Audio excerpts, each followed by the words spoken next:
Okay, good morning guys. For today video, meron na naman tayong ocular visit. Diba? Papunta sa Cubao. Yan, ngayon nagmamadali na tayo. Kasi 8 AM call time. Oh, ayun na. Alis na tayo dito sa ating condo.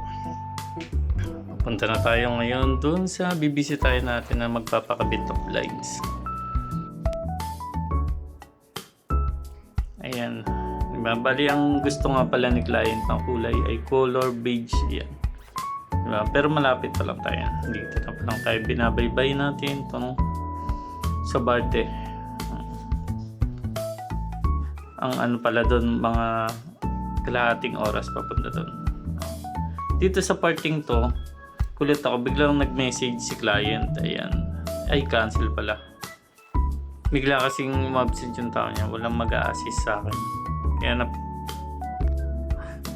ano na lang ako na magpaka-request na lang para may magawa rin sa araw na to. Diba? Yan yung before. Kakarwasin ko na lang itong motor kasi napakadumi talaga.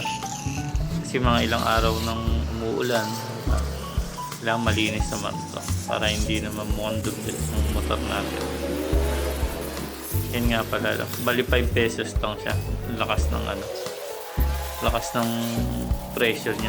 Talagang tanggal yung mga putik-putik pati sa ilalim. Nilinisan ko talaga. Diba? Tipid-tipid muna kasi kapag sa carwash 100 din ang pakarwash ng motor. Dito 5 pesos lang. Oh. Dala ka lang ng sabon mo. Diba?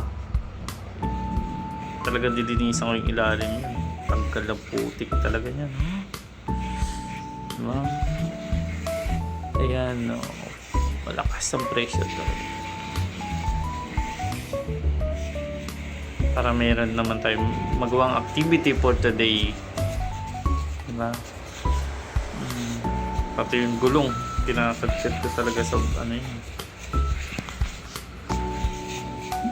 Para malinis na malinis. Tanggal talaga. Pressure. Pati under chassis. Inano ko talaga, linis.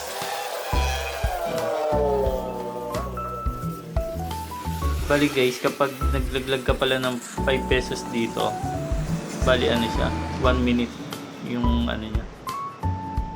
Yung pinaka oras na ng tubig. Ayan, tapos na. Ito na yung after. Ayan. Ito po.